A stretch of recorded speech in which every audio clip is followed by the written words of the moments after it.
classes and we have second lecture of percentages. I hope कि आपको पहला lecture अच्छा लगा होगा. पहले लेक्चर में हमने बहुत सारी बातें की थी अबाउट कन्वर्जन और उसके हमने कुछ प्रॉब्लम्स देखे थे, how we are going to solve it. So let's move our topic ahead कि हम इसमें आगे और क्या पढ़े. थोड़ा थोड़ा करके हम धीरे धीरे इसका लेवल इंक्रीज करेंगे. सो और today's topic is multiplying factor.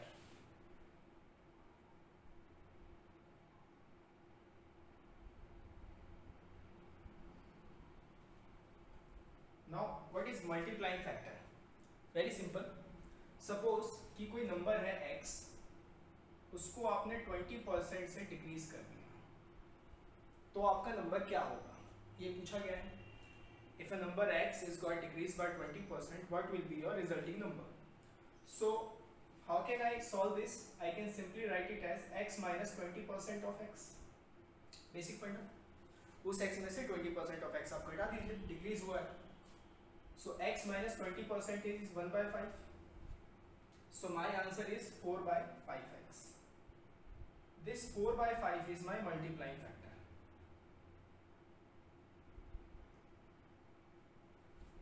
This 4 by 5 is my multiplying factor. If x is some number, I have to multiply it 4 by 5. I will reach my answer immediately. Right? Now suppose again the same number 25% से हमने उसे increase कर दिया. तो हम इसे कैसे लिखें बेसिक मेथड में?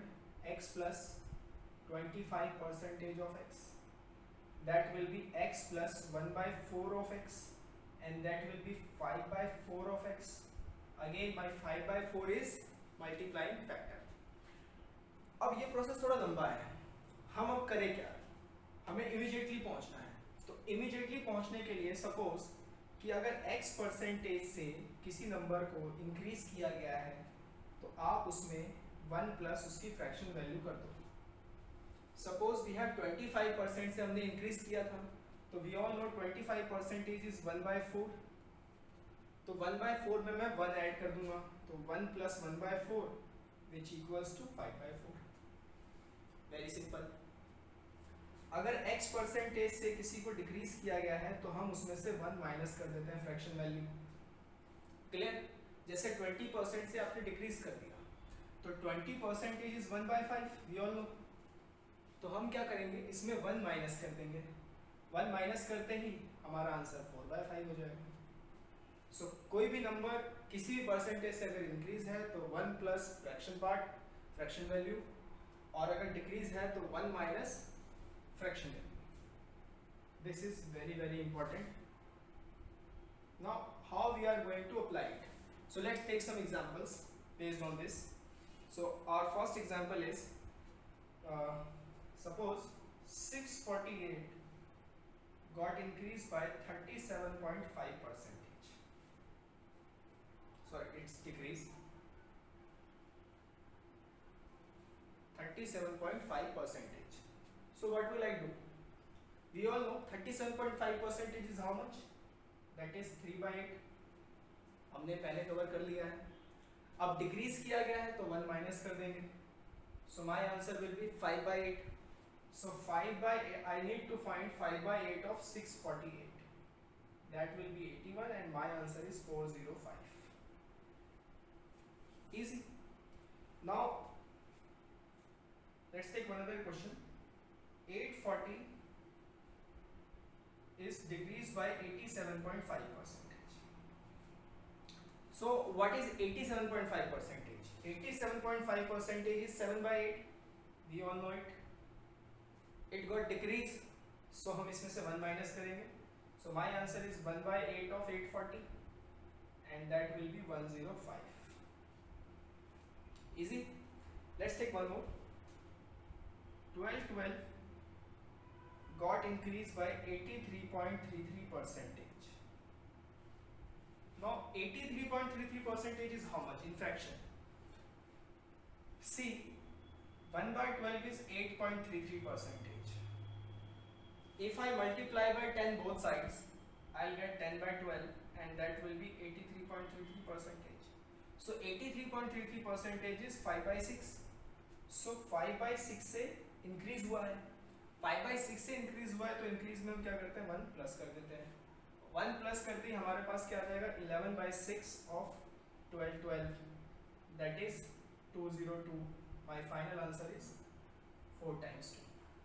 Easy. So this is how we are going to use multiplying factor in our calculations. It will make our calculations very easy, make our questions very easy if we are going to apply it. So how we are going to apply it? By practice. So let's move to our next topic, that is successive increase and successive decrease.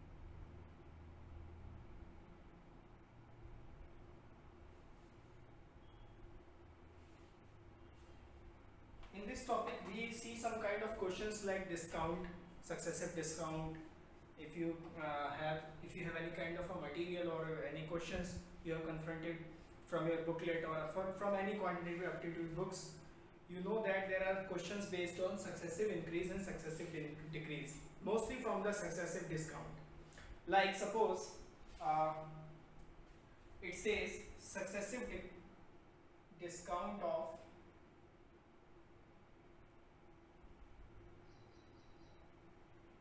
60% and 20%. There is an item and we will get some discount over. First we will get 60% discount and then we will get 20% discount. Remember that this is not equal to 80% discount. How we are going to prove it? Just give me some time. So हमें किसी भी सामान पर 60% का पहले discount मिला, फिर हमें 20% का डिस्काउंट मिला. इसका मतलब ये नहीं है कि हमें 80% का डिस्काउंट मिला है. पहली चीज कैसे सॉल्व करना है देखते हैं.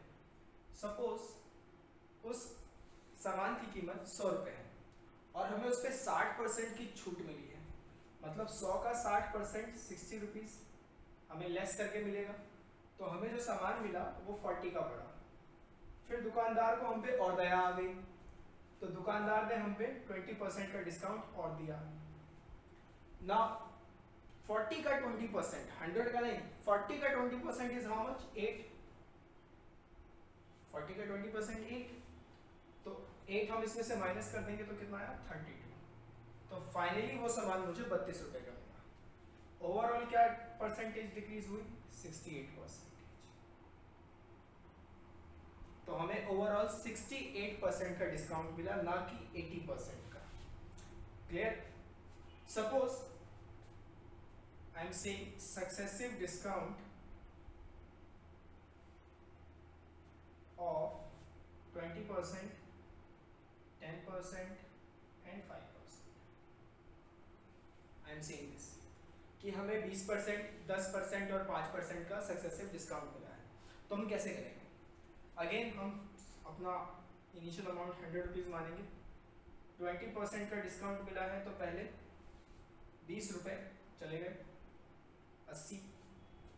अब 80 पे 10 का डिस्काउंट मिला है तो 80 का 10% इज 8 और गए, तो मतलब 72 का 5%, तो 72 का 10% इज 7.2, तो उसका क्या हो जाएगा? 3.6 अगर आप और हटा दो इसमें से तो कितना आया? That is 68.4. तो हमें कितने का पड़ा ये? 31.6 का ओवरऑल का हमें डिस्काउंट पड़ा. अगर इसी को मैं ऐसे कहूं, सक्सेसिव इंक्रीज ऑफ 20%, 10% एंड 5%. किसी भी चीज में हमें इंक्रीज हुआ है 20%, 10% और 5% का, तो अगेन 20% का इंक्रीज हुआ है तो हम इसमें ऐड करेंगे तो 120. फिर 10% का इंक्रीज हुआ है तो 120 का 10% इज 12, तो ये हो जाएगा 132. और इसका 5%, तो 132 का 10% 13.2, उसका हाफ कर दो तो 6.6. सो आई हैव 138.6. तो ओवरऑल मेरे क्या परसेंटेज इंक्रीज हो गए? That is 38.6%. Clear?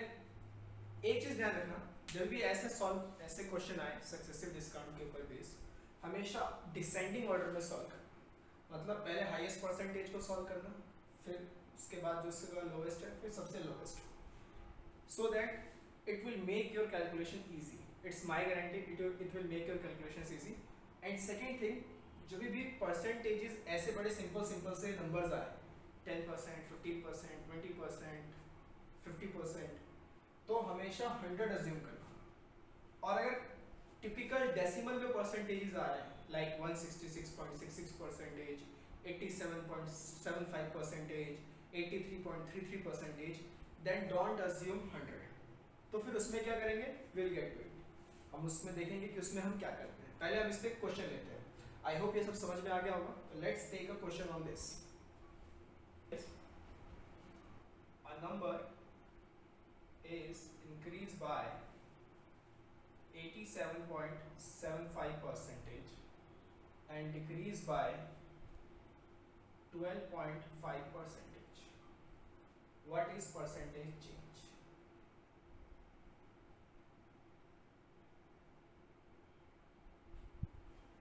Let's see this question. Again, अभी थोड़ी देर पहले मैंने आपको कहा था कि अगर परसेंटेजेस बहुत ही ज़्यादा डेसिमल वगैरह में हैं तो आप 100 अज्यूम नहीं करोगे. तो again I am not going to use 100 because it will take so much time. So हम क्या करेंगे, हम 1 अज्यूम करेंगे, राइट. अब we all know 18.75% is how much. This is 3/16. I hope you remember it. And 12.5% is how much, that is 1/8. ठीक.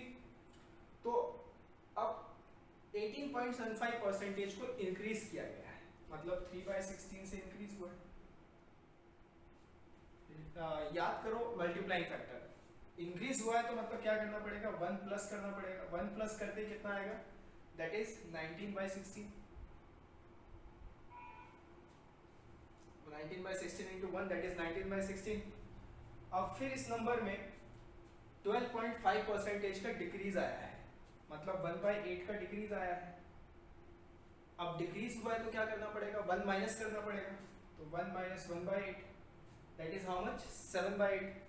So 19/16 into 7/8. My final is 133/128.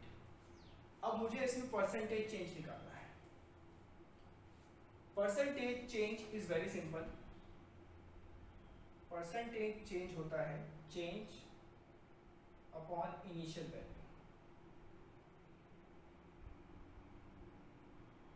Into 100.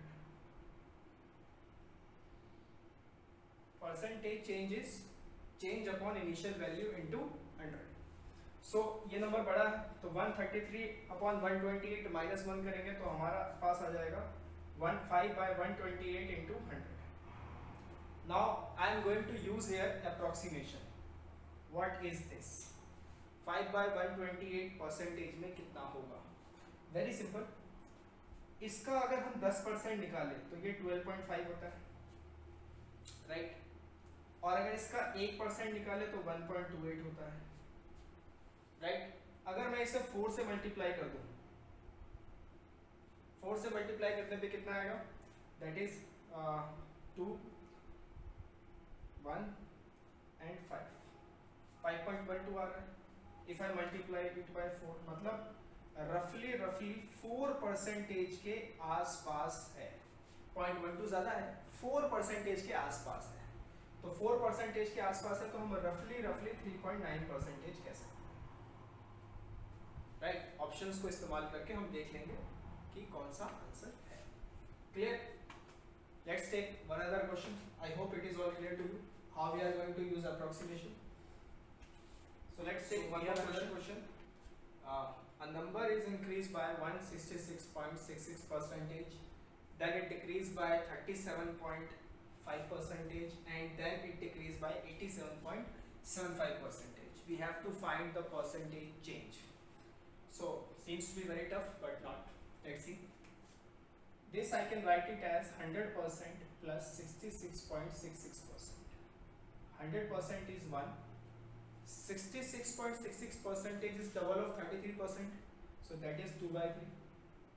So finally I can write it as 5 by 3. So it is 5 by 3. 37.5 percentage we all know, 3 by 8.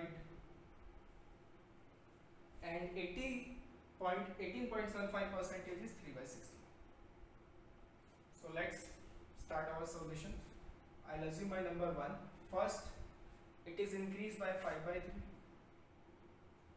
Increase हुआ है तो क्या करेंगे, 1 plus करेंगे, तो 1 plus 5 by 3, that is how much, 8 by 3, right? So our answer is 8 by 3. उसके बाद decrease हुआ है किसका, 3 by 8 का, 3 by 8 का डिक्रीज हुआ है, 3 by 8 का डिक्रीज हुआ है तो 1 माइनस करेंगे, that will be 5 by 8. So 8 by 3 into 5 by 8. 8 will get cancel out. I'll have 5 by 3. Now again फिर हमारे पास डिक्रीज हुआ है 3 by 16 का, 3 by 16 का डिक्रीज हुआ है तो 1 माइनस कर लेंगे, 1 माइनस करते कितना आएगा, that is 13 by 16, 13 by 16 of 5 by 3. So I'll have 65 by 48, right? 65 by 48. मुझे परसेंटेज चेंज निकालना है. परसेंटेज चेंज कैसे निकालूंगा, 1 minus change upon initial value. So वो वैल्यू बड़ी है तो चेंज करेंगे तो हमारे पास आएगा 17 by 48, इनिशियल वैल्यू 1 है, into 100. I'll again use approximation. So अगर approximation अगर हम देखें तो it's very simple. If I take 10% of it, so it will be 4.8, right? And if I'm going to multiply it by 4, I'll get to 19.2. So that is almost 40%. But I need 70, right? Okay, I need 70. If I talk about its 5%, 5% is roughly 2.4. And if I subtract this, I'll get 70. So 5% हो गया 2.4, 10% 4.8 तो 5% 2.4, 2.4 अगर इससे हम minus करें तो हमारे पास आता है 16.8, जो कि इसके बहुत आसपास है. तो मतलब मैंने 40% में से 5% और माइनस किया तो दिस इज रफली about 35%, near about 35 point something percentage, right? So this is how we are going to use approximation. I hope it is clear to you how to use successive increase and decrease, and how to solve questions regarding to it, where we have to use 100 as an assumption, where we have to use 1 as an assumption. I think this all clear your minds. Okay, so that's it from me for today. We'll meet in our another class of percentages. Till then, keep watching, keep liking and keep learning. Thank you. Have a good day.